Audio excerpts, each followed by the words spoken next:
Bismillahirrahmanirrahim. Assalamualaikum warahmatullahi wabarakatuh. Alhamdulillah, alhamdulillah, alhamdulillah. Wa bihi nasta'in wa ala umuriddin. Wassalatu wassalamu ala asyrafil anbiya'i wal mursalin. Sayyidina Muhammad wa ala sayyidina Muhammad. Rabbi zidna ilman warzuqna fahman. Rabbi syurah li sadri wa yassir li amri wa hlul 'uqdatam min lisani yafqahu qawli. Alhamdulillah, alhamdulillah, alhamdulillah. Di puasa pertama ini kita masih bisa melaksanakan perkuliahan walaupun via daring untuk mata kuliah biokimia pertemuan kedua dengan tema enzim yang akan disampaikan oleh Ibu sendiri, Ayu Indayanti Ismail. Adapun untuk capaian pembelajaran berbasis RPSOBE yang telah kami rancang, yakni mahasiswa mampu menciptakan rancangan kajian konten materi IPA sekolah yang merefleksikan kompetensi pedagogik, profesional, kepribadian dan sosial, serta menunjukkan sifat adaptif, solutif, kreatif, dan inovatif dalam konteks pembelajaran IPA di jenjang sekolah menengah pertama. Adapun sub-PMK-nya untuk topik kali ini, yakni pertemuan kedua adalah mahasiswa mampu menjabarkan regulasi kerja enzim dalam proses metabolisme. Yang menjadi indikator ketercapaian pembelajaran yakni adalah apakah mahasiswa mampu menarasikan kajian secara lugas, informatif, dan relevan.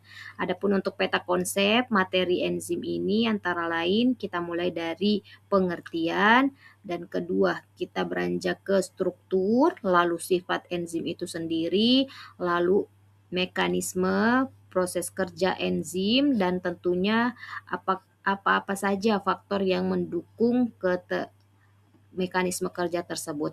Dan yang tentu yang paling terakhir adalah aplikasi enzim tersebut, baik dalam tubuh manusia ataupun ketika dia digunakan menjadi produk yang bisa membantu kerja-kerja metabolisme dalam tubuh kita atau pada makhluk hidup yang lain.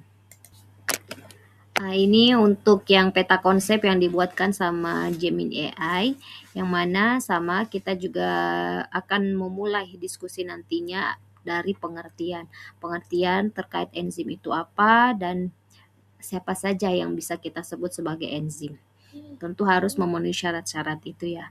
Yang mana enzim itu sendiri dia pada dasarnya adalah merupakan biokatalisator yang strukturnya sama dengan protein. Biokatalisator itu sendiri dia adalah yang fungsinya mempercepat reaksi kimia dalam tubuh kita. Nah, setelah dari pengertian kita akan beralih ke struktur, yang mana struktur enzim itu terdiri dari ada apoenzim, kofaktor, dan holoenzim. Nah, secara detail akan kita jabarkan di slide berikutnya.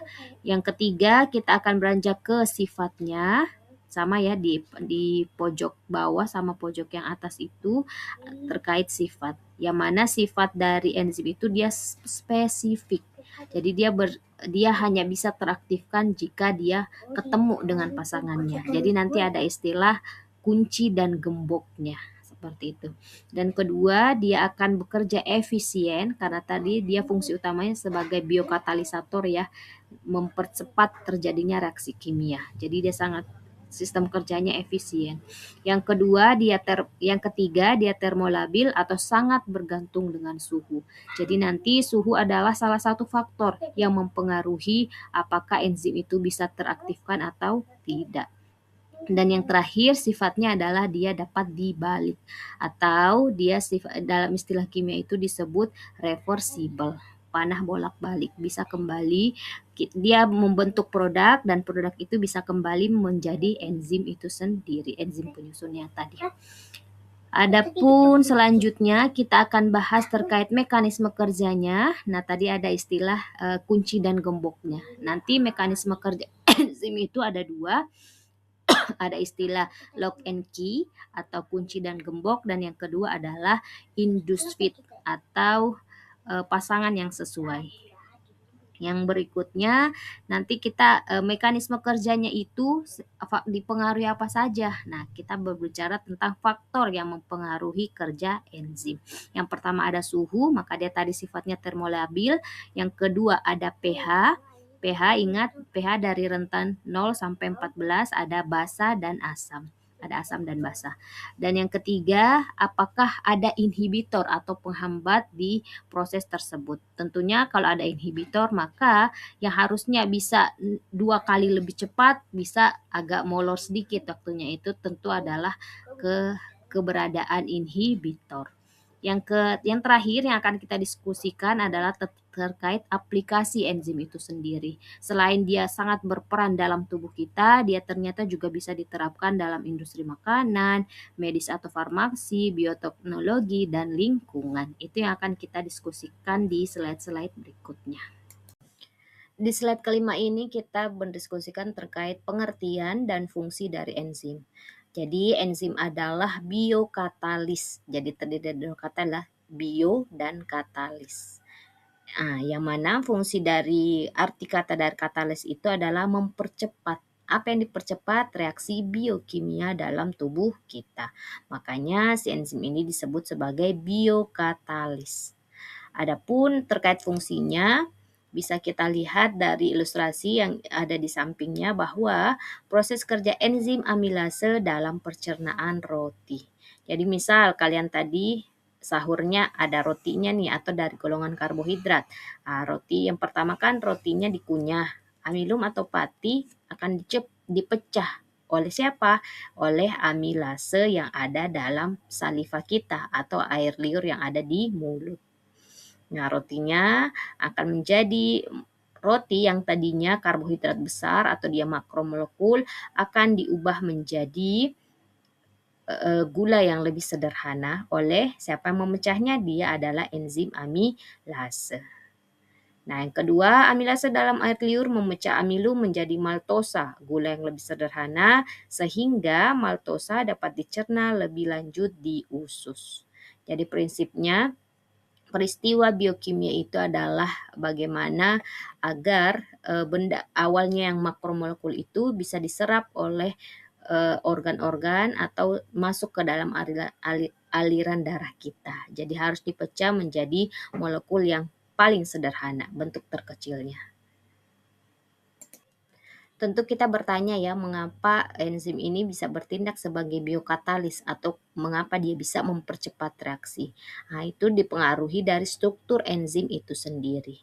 Yang mana secara keseluruhan struktur enzim ini disebut holoenzim.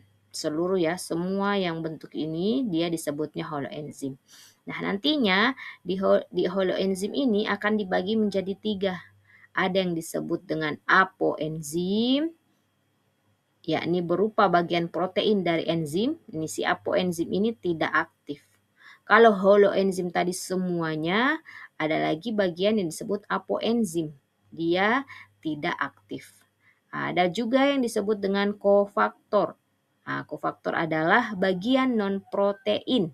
Kalau dia bukan dari protein, maka dia disusun dari ion logam atau molekul organik selain protein. Ada juga bagian yang disebut dengan koenzim. Kofaktor berupa molekul organik. Tadi kalau yang kofaktornya berupa ion logam, ada juga yang kalau dia bentuknya organik dia disebutnya koenzim atau sub dari enzim itu sendiri. Nah, mengapa dia bisa melakukan fungsinya enzim ini? Karena di holoenzim ini ada yang disebut dengan sisi aktif. Sisi aktif inilah yang nantinya akan mengikat substrat. Tadi kalau kalian ingat-ingat ya di peta konsep ada yang menyebutkan bahwa enzim itu sifatnya spesifik. Karena nantinya sisi aktif ini bisa aktif ketika dia menemukan substratnya. Ketika dia pasangannya klik, ketika dia pasangannya cocok. Baru produk atau peristiwa percepatan reaksi dari yang terjadi dalam tubuh kita itu bisa terjadi. Nah, detailnya bagaimana enzim itu bekerja spesifik ditunjukkan pada slide berikut. Yakni enzim bekerja spesifik sesuai substratnya. Jadi dia hanya bisa klik dengan pasangannya. Yang mana setiap enzim bekerja spesifik pada substrat tertentu layaknya kunci dengan gembok. Nah, kita mulai dari contoh yang pertama. Ada yang disebut dengan enzim amilase. Hampir semua ya enzim itu belakangnya ada kata ase-nya. Tapi apakah ada yang tidak ada ase-nya? Ada. Tapi kebanyakan ada kata ase-nya. Itu sebagai penciri dia adalah golongan enzim. Nah, kita mulai dari enzim amilase tadi. Tentu pasangannya atau substratnya yang dia bisa jadikan produk adalah dari golongan amilum atau patih. Maka tadi contohnya roti ya. Nah, produknya akan dihasilkan seperti ini. Lalu si enzim substrat ini akan memisah kembali ketika produk sudah terbentuk. Nah, keterangannya amilase hanya bekerja pada patih. Itu tadi spesifitasnya ya, bahwa dia hanya bisa aktif ketika bertemu dengan substratnya. Begitu juga dengan contoh yang kedua, enzim laktase. Nah, mirip-mirip nih, cari yang mirip-mirip laktase. Oh, berarti dari laktosa.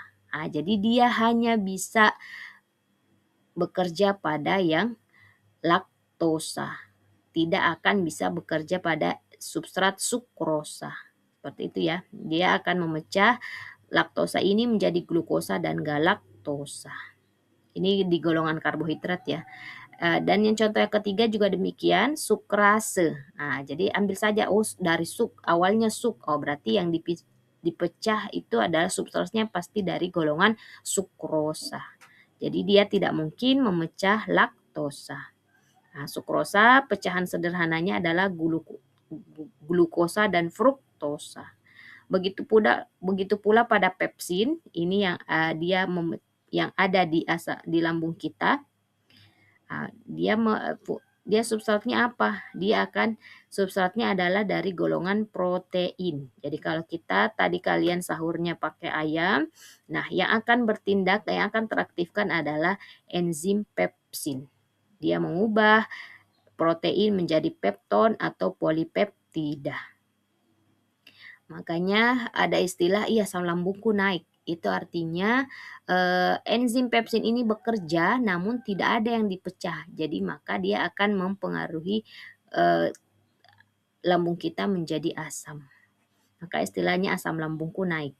Nah, contoh yang kelima lipase dari kata lipid. Jadi yang dia pecah atau substratnya itu dari golongan lemak atau lipid.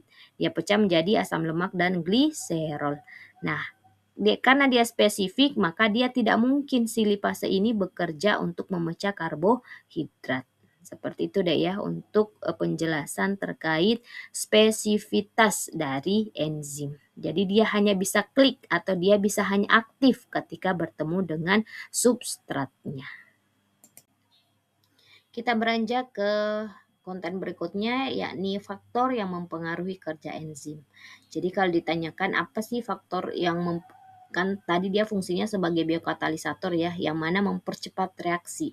Nah, tentu dia didukung dengan sejumlah faktor agar dia bisa berfungsi dengan efisien untuk mempercepat reaksi kimia dalam tubuh kita.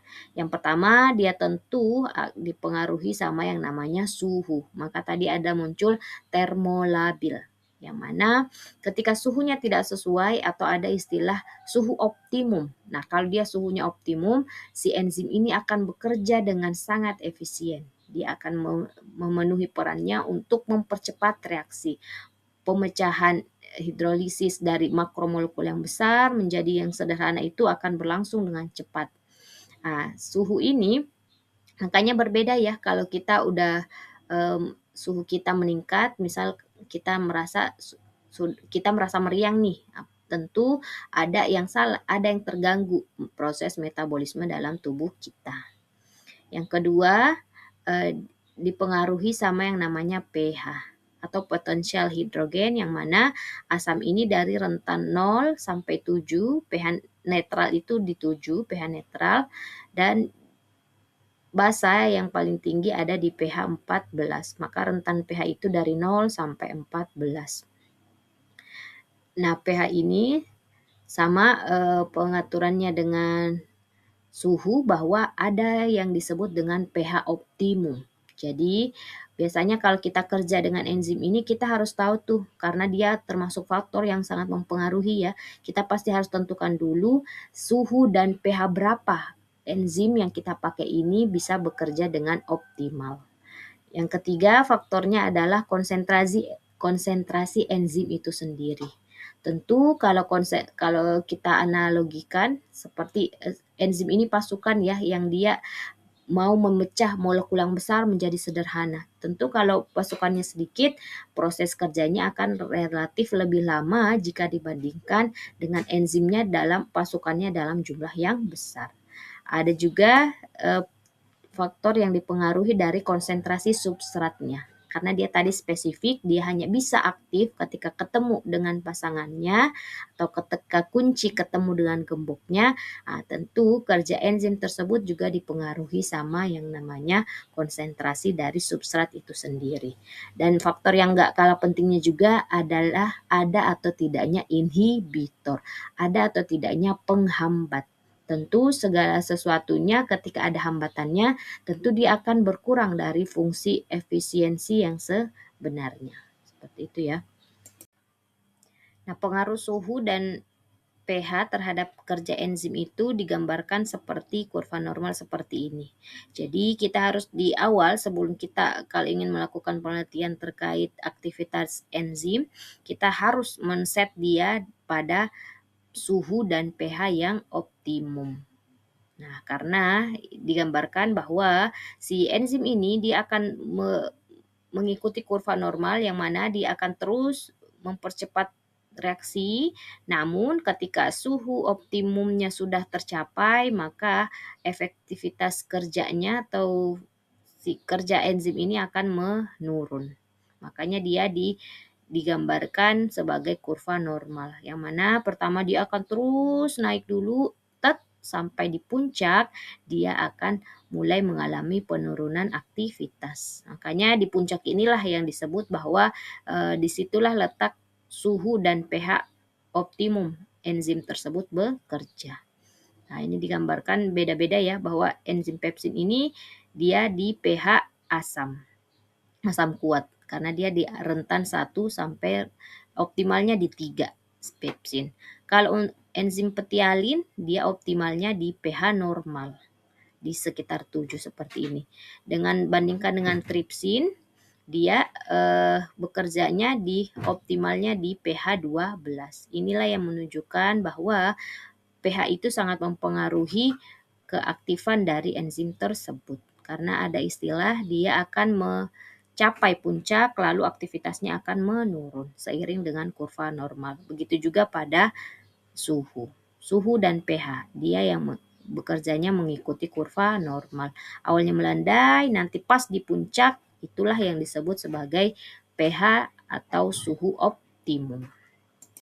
Adapun pengaruh inhibitor enzim terhadap kerja enzim adalah di inhibitor ini dibagi menjadi 4. Jadi dia sebagai penghambat apa nih? Dia bekerjanya. Yang pertama, dia ada bertindak sebagai inhibitor kompetitif. Kalau kata kompetitif berarti kan dia berkompetisi nih sama enzimnya. Nah, dia kompetisinya berupa dia akan bersaing di situs aktif. Tadi kan ada ya di struktur enzim itu ada yang disebut dengan struktur aktifnya. Titik aktifnya si enzim tersebut itu yang akan berikatan dengan substrat. Nah, si inhibitor ini muncul di sisi aktif tersebut. Dia blokir situs aktifnya sehingga enzim dan substrat ini tidak akan bisa ketemu. Nah, contohnya di apa? Di proses malonat atau ini contohnya yang di bawah deh ya. Di ilustrasi ini si inhibitor ini digambarkan yang berwarna hijau. Dia akan memblokir sisi aktif dari enzim. Nah, bentuk inhibitor yang kedua ada yang disebut sebagai inhibitor non-kompetitif. Jadi dia tidak berkompetisi di sisi aktifnya, dia justru menyerangnya di situs allosterik. Dengan dia menyerang di sisi allosterik, jadi selain dari sisi aktif, dia akan mengubah bentuk enzim. Kalau bentuk enzimnya terubah, maka si substrat ini akan bingung nih. Dia nggak akan bisa klik langsung dengan enzim tersebut karena enzimnya sudah berubah. Disebabkan oleh adanya inhibitor non-kompetitif yang menyerang si enzim. Contohnya pada sianida dan logam berat. Yang ketiga, ada yang disebut dengan inhibitor uncompetitive. Jadi dia tidak menyerang di enzimnya, tapi dia menyerang ketika enzim dan substrat sudah ketemu, ini warna hijau ya, dia muncul di situ. Nah, inhibitor kompetitif ini akan menyebabkan terjadinya pencegahan pembentukan produk. Contohnya yang di bawah. Dan yang terakhir ada yang disebut inhibitor irreversible. Tadi kan disebutkan ya bahwa sifat dasarnya enzim itu dia bersifat reversible. Dia bisa bolak-balik. Ketika dia sudah terbentuk, dia bisa kembali lagi ke bentuk awalnya. Itu yang dimaksud bolak-balik. Adapun ketika ada inhibitor irreversible ini, dia akan menyebabkan enzim akan rusak.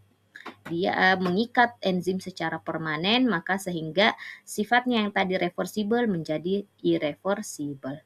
Ringkasannya ada di kolom yang kecil ini, silakan kalian perhatikan terkait lokasi dan contohnya. Tipenya ada 4, kompetitif, non-kompetitif, unkompetitif, dan irreversible. Adapun terkait mekanisme kerja enzim, bagaimana enzim itu bertindak sebagai biokatalis itu dengan 2 cara. Yang pertama disebut dengan lock and key, kunci dan gembok. Tadi ya bahwa ini enzim digambarkan sebagai yang berwarna ungu, lalu yang warna kuning ini ada substrat. Nah, substratnya ini kan di sini sisi aktifnya nih, dia bentuknya segi 6. Nah, si substrat ini juga bentuknya segi 6. Akhirnya mereka ketemu di sisi aktif, maka terbentuklah kompleks enzim dan substrat. Enzim substrat inilah yang menghasilkan produk. Kayak tadi ya di proses amilase. Amilase bekerja karena ada substratnya amilum. Nah, nanti si amilumnya itu terpecah menjadi produk-produk yang sederhana tadi. Nah, itu yang disebut dengan mekanisme kerja dengan lock and key, kunci dan gembok. Ada mekanisme yang kedua lagi disebutnya induced feed. Nah, bedanya kalau di induced feed ini, dia tidak harus bentukannya sama persis. Nah, si substratnya ini digambarkan di sini si enzimnya yang warna ungu pekat ini, dia bentuknya kayak huruf M ya, atau sigma. Simbol apa ini? Seperti itu. Nah, sedangkan si substratnya dia bentuk lingkaran. Nah, tidak harus persis sama tadi ya, lock and key tadi kan dia persis sama ya. Si enzimnya butuhnya bundar ya dia bentuknya bundar juga nih si substrat. Tapi ada yang enzimnya ternyata tidak bentukan seperti itu, tidak persis sama. Nah, nanti si terbentuk kompleks enzim dan substrat ini, mereka tetap bisa saling menyatu walaupun bentukannya tidak sama, tapi yang jelas sisi aktifnya itu akan teraktifkan ketika mereka berikatan atau ketika terbentuk kompleks enzim dan substrat. Makanya disebutnya induced feed karena dia akan ngepas dengan klik dengan begitu tepat. Nah, dia akan mengikuti bentuk dari substrat yang diinginkan. Maka kompleksnya akan berubah seperti ini. Jadi enzim yang mengikuti karena dia merasa bahwa itu adalah jodohku. Si substrat itulah yang bisa membuat aku aktif. Makanya dia akan menyesuaikan dengan bentuk dari substratnya. Jadi ada 2 ya. Ada yang dari awal memang bentukannya sama, plek mirip banget. Ada juga yang enzimnya yang akan menyesuaikan dengan substratnya. Yang jelas enzim itu dia adalah spesifik. Dia bisa teraktifkan jika menemukan belahan jiwa yang sesuai atau menemukan substrat yang tepat dengan kondisinya. Selanjutnya, karena tadi disebutkan bahwa enzim adalah biokatalis ya, dia adalah mempercepat proses reaksi kimia yang ada dalam tubuh kita. Yang mana tentu kalau ada kata mempercepat itu berhubungan dengan energi kinetika enzim. Makanya ada disebut dengan kinetika enzim itu adalah mempelajari seberapa laju atau berapa cepat dia bertindak sebagai biokatalisator. Nah, tentu ini sangat dipengaruhi sama faktor-faktor tadi ya, konsentrasi substratnya, konsentrasi enzimnya, optimalisasi suhu dan pH-nya, apakah sudah sesuai, atau ada tidak inhibitor yang akan menyerang dari proses metabolisme yang dilakukan oleh enzim tersebut. Nah, bagaimana pengaruh kecepatannya? Yang jelas, mekanisme dari kerja enzim ini kan dia harus menemukan pasangannya dulu ya. Dia harus klik dengan substratnya. Setelah terbentuk kompleks enzim substrat, maka baru bisa terbentuk yang namanya produk. Setelah produk sudah terbentuk, nah enzim ini bisa dipakai ulang untuk berikatan lagi dengan substrat yang ada, baru dia akan membentuk produk, begitu seterusnya. Tentu ketika ada kondisi kalau kita sering nambahin substrat nih karena kita bilang bahwa dia akan mengikat substrat lagi, dia ubah lagi ke produk. Betul, namun ada kondisi yang akan menyebabkan enzim ini sudah jenuh atau kalau kita sudah menambahkan substrat lagi tanpa menambahkan enzim, otomatis enzimnya akan mogok atau bahwa dia akan berhenti bekerja karena itu tadi ya bahwa harus ada kesetimbangan antara konsentrasi enzim sama konsentrasi substrat karena ada kondisi jenuh. Kondisi jenuh ini akan ditunjukkan dengan aktivitasnya yang melandai atau dia akan grafiknya tuh datar saja. Nah, kecepatannya karena dia tadi bertindak sebagai mempercepat reaksi, tentu akan dia ada masa dari titik awal sampai ke kurva yang tertinggi atau ke puncak yang tertinggi baru nanti dia akan melandai. Inilah yang disebut kurva Vmax atau kecepatan maksimal. Titik kecepatan tertinggi yang tercapai saat seluruh situs aktif enzim sudah jenuh oleh substrat. Nah, jadi dia akan melandai seperti ini ya. Awalnya dia akan cepat menghasilkan produknya, namun ketika sudah jenuh, dia akan kurvanya datar. Seperti itu. Ini ada ilustrasi yang sangat menarik bagi ibu ya, yang di-create oleh Notebook LM terkait 7 buah alami untuk pencernaan lebih sehat. Karena si buah-buah ini mengandung enzim pencernaan alami.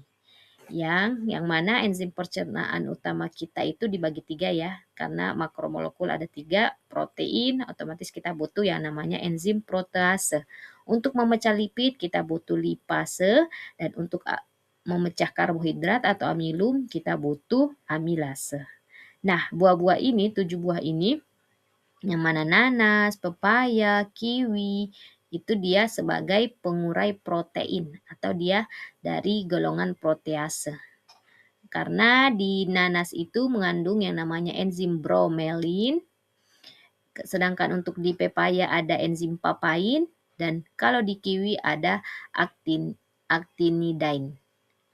Nah, sedangkan untuk mangga dan pisang dia tergolong sebagai untuk mengurai karbohidrat atau dia di amilase. Untuk alpukat dan aprikot dia sebagai pengurai lemak dan gula. Karena dia mengandung lipase, alpukat untuk membantu mencerna lemak dan invertase di aprikot untuk memecah gula buah menjadi energi lebih cepat. Nah, ininya ada ringkasan kecilnya di sini bahwa tetap ya bahwa enzim itu bekerja sangat spesifik, harus pas, harus ketemu dengan yang namanya substratnya, harus klik dengan substratnya baru dia bisa diaktifkan. Makanya itu tadi dia apakah yang memecah, apakah substratnya dari golongan protein ataukah substratnya dari karbohidrat atau lipid, itu sangat dipengaruhi sama jenis enzim yang akan berikatan dengan substrat tersebut. Kita masuk ke bagian yang terakhir dari pembahasan kita hari ini terkait peran atau aplikasi enzim dalam kehidupan. Ini Ibu ambil dari artikel ilmiah terbitan di tahun 2025 oleh Flong dan kawan-kawan dengan judul Function and Application of Enzymes in Nucleic Acid Nanotechnology. Jadi di sini ini yang besar ini ilustrasi ini Ini adalah pemanfaatan atau fungsi enzim itu bisa dipakai di bidang apa saja. Kita mulai dari yang pertama ini, assembly agents for a nucleic acid nanotechnology. Jadi pertama tahapannya adalah si enzim ini disusun dulu sehingga dia akan menjadi agen untuk menyusun DNA dengan ukuran nanoteknologi. Dia sangat kecil ya. Yang mana ketika sudah tersusun ini, dia akan dipakai untuk driver tools for dynamic nucleic acid reaction network. Jadi ketika kita sudah berhasil menyusun untai DNA itu secara nanoteknologi, maka dia akan diterapkan pada berbagai bidang ini. Bidang yang pertama sebagai drug delivery atau pembawa obat. Jadi dia akan dipakai untuk injeksi obat sehingga ini biasa dipakai untuk yang terapi kanker ya. Jadi dia agar langsung tepat sasaran ke titik yang dituju. Itu salah satunya dengan menyusun tadi nanoteknologi, DNA nanoteknologi yang ada enzimnya, diinjeksi dengan enzim.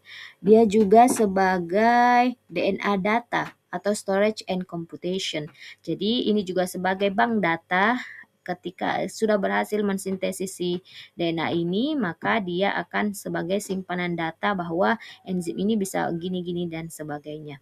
Bisa juga sebagai cellular and in vivo imaging. Jadi kita juga bisa pencitraan untuk melihat bagaimana sih kerja di seluler kita, di sel kita, tataran sel kita, dan ketika pengujian terhadap hewan uji. Yang keempat, dia juga sebagai biomimetic material fabrication.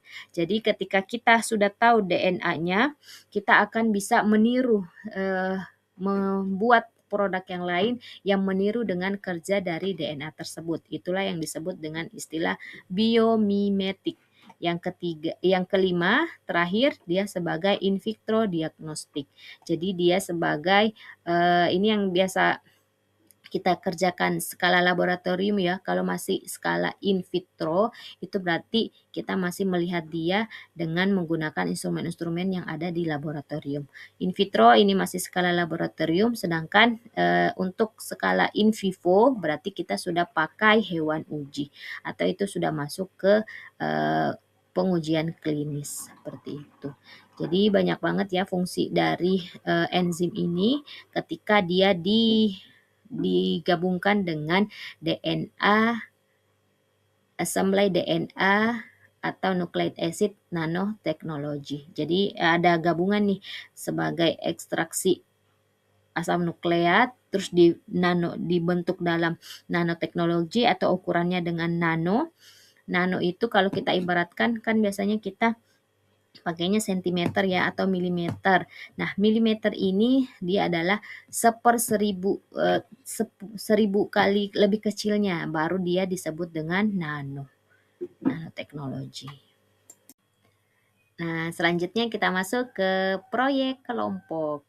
Nah, yang mana tugas kalian untuk pekan ini adalah mencari 3 produk yang mengandung enzim. Buktikan dengan foto komposisi produknya, lalu jelaskan enzim tersebut masing-masing dalam 150 kata.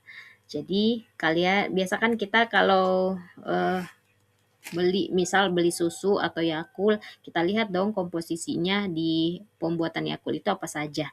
Nah, kalian cari komposisi dari produk tersebut, lalu lihat kalau ada enzimnya, mengandung enzim produk tersebut, itu yang kalian foto, lalu jelaskan dia itu enzim apa, dia bertindak bagaimana, dia jenisnya apa, dan bagaimana apa yang dia ubah, apa yang produk dibentuk dari adanya enzim tersebut.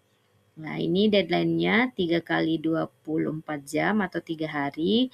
Selamat bekerja. Ini ingat, ini adalah proyek kelompok. Jadi sudah Ibu bagi ya kelompoknya. Silakan itu dipakai.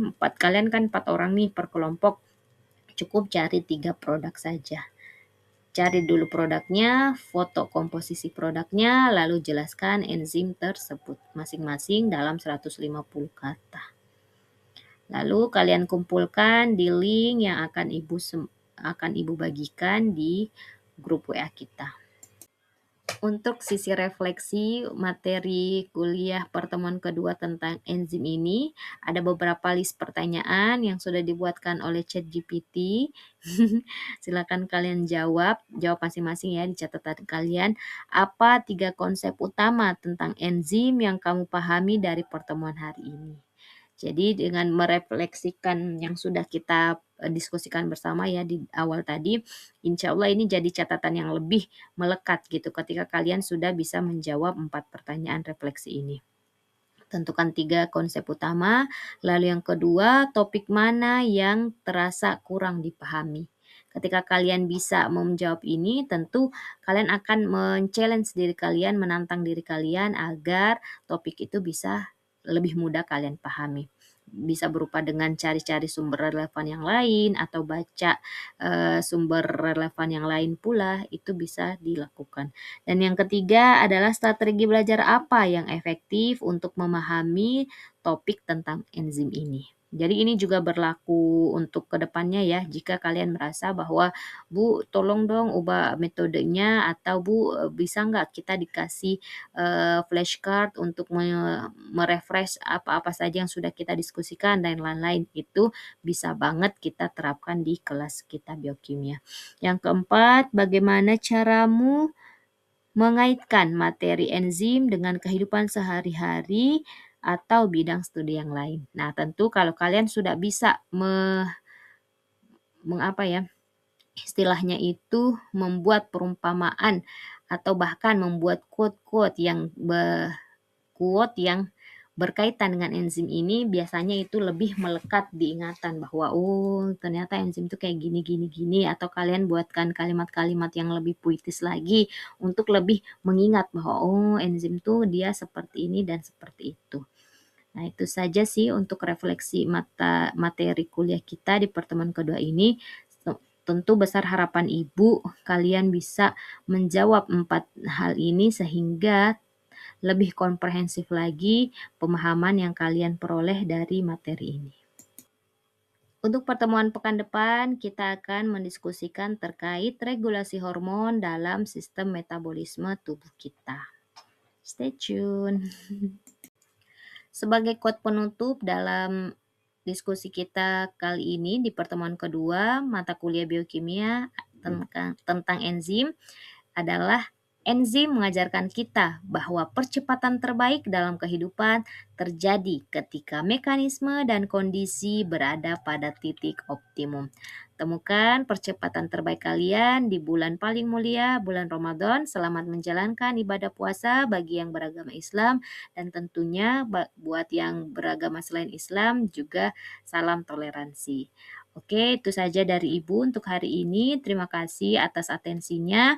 Ibu mohon maaf jika ada salah-salah kata, dan semoga apa yang kita diskusikan bersama ini, baik itu secara langsung atau nanti ketika kalian ada pertanyaan yang mau dibahas di grup atau japri ke Ibu, itu semua bernilai ibadah di sisi Allah Subhanahu wa taala.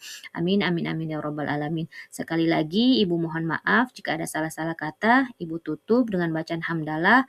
Alhamdulillahirabbil alamin. Wassalamualaikum warahmatullahi wabarakatuh.